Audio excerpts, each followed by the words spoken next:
Bonjour à tous, c'est Carl Jean de la chaîne Carl Climbing, une chaîne où je te partage mes entraînements d'escalade, mon évolution et tout ce que j'essaye de mettre en place pour pouvoir atteindre mes objectifs, à savoir grimper un jour un 9A. Aujourd'hui, je te propose une analyse de voie, une analyse d'une voie que j'ai grimpée maintenant il y a quelques semaines. Donc il y aura deux points de vue.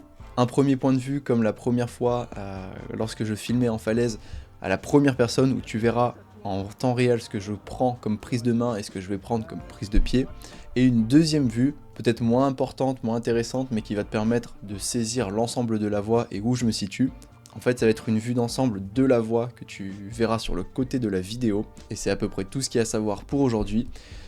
Par ailleurs, j'ai vu dans la dernière vidéo que certains d'entre vous étaient intéressés par justement cet entraînement un petit peu hybride entre l'escalade et la course à pied. J'ai entendu les commentaires.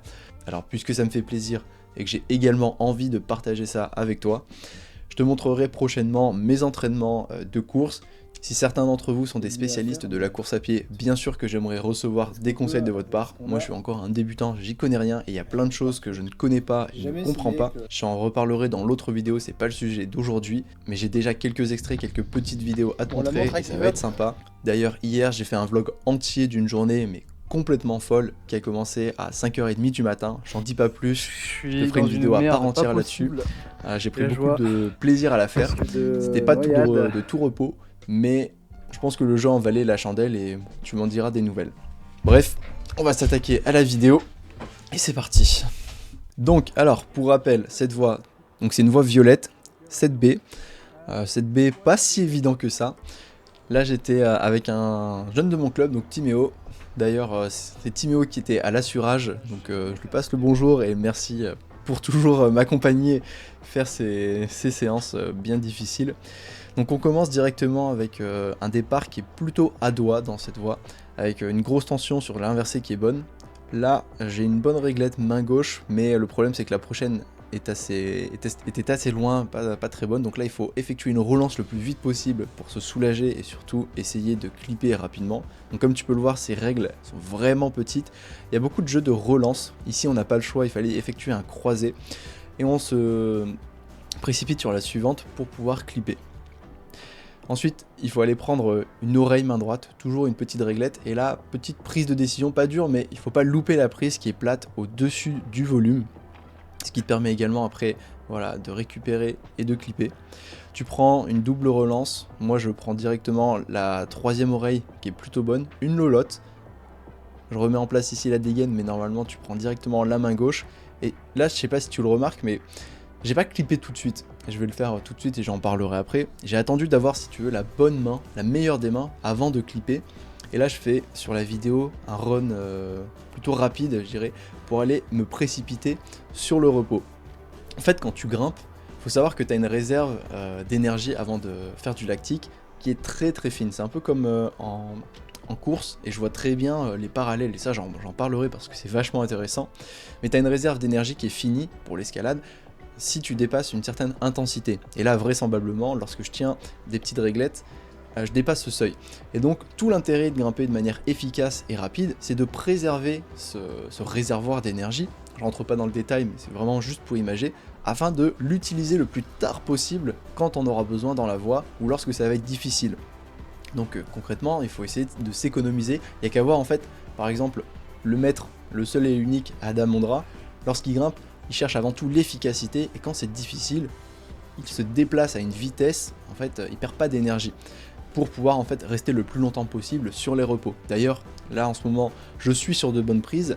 Alors, je sais pas si on s'en rend compte et si on le voit, mais je passe bien une bonne minute en fait sur ces plats et sur ces bacs quand même, on va le dire.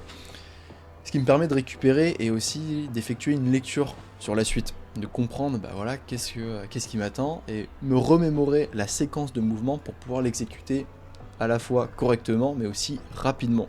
Parce que tout est une question d'économie du geste, d'économie de mouvement.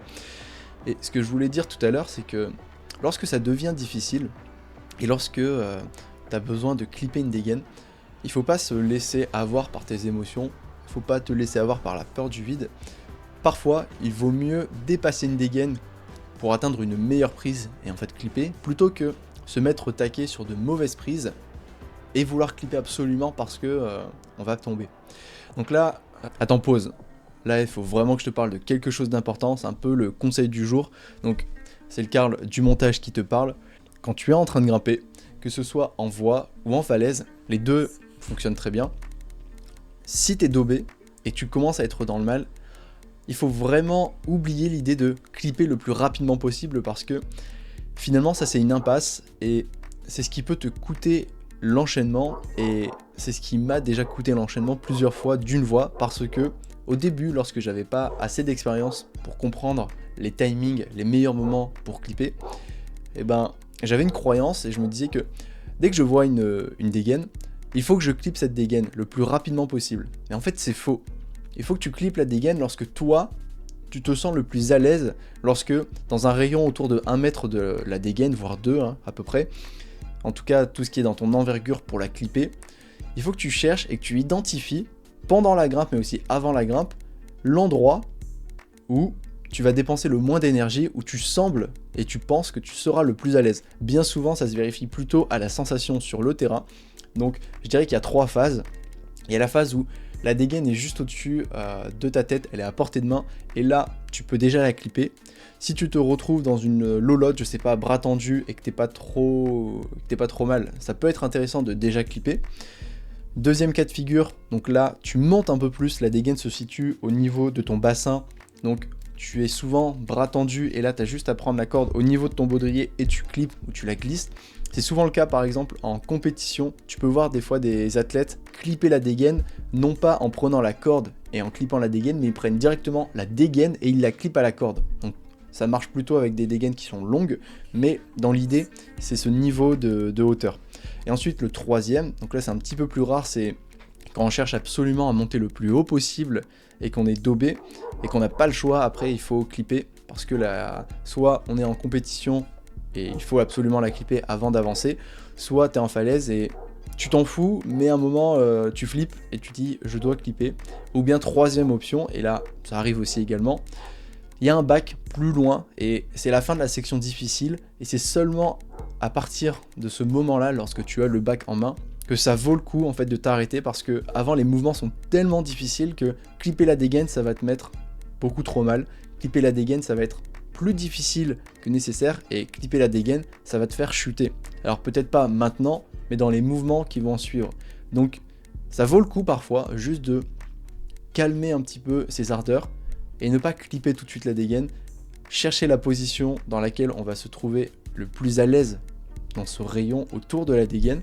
Et si on a un bac qui est soit avant la dégaine, soit un petit peu plus loin après la dégaine, donc là je m'adresse plutôt aux personnes qui ont un peu encore ce vertige ou cette peur de la chute, il faut essayer de la dépasser parce que c'est un plafond de verre qui t'empêche et qui nuit, je dirais, plutôt à tes performances. En acceptant d'aller au-delà de la dégaine vers une prise qui est meilleure, bah, tu augmentes tes chances juste de mieux grimper, de grimper plus efficacement et donc de grimper des cotations plus difficiles. Fin de la parenthèse, on peut reprendre l'analyse de la voie. Se mettre au taquet sur de mauvaises prises et vouloir clipper absolument parce que on va tomber. Donc là, je suis dans le crux de la voie, donc ce qui consistait à ramener la main gauche, je l'ai passé rapidement sur l'éclair, et tu vois, je me suis pas embêté à clipper avec les pinces qui étaient horribles, j'ai attendu d'avoir une bonne main droite pour pouvoir relancer, donc la main droite qui est crochetante. Ici, la main gauche est bonne, il fallait remonter les pieds, ouvrir le bassin, fermer bien les doigts, et ici c'est pas fini, c'est pas évident, il faut monter fort les pieds, toujours serrer ces petites règles.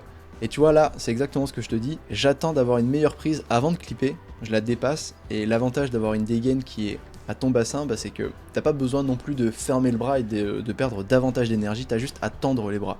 Et ça aussi, ça change pas mal de choses.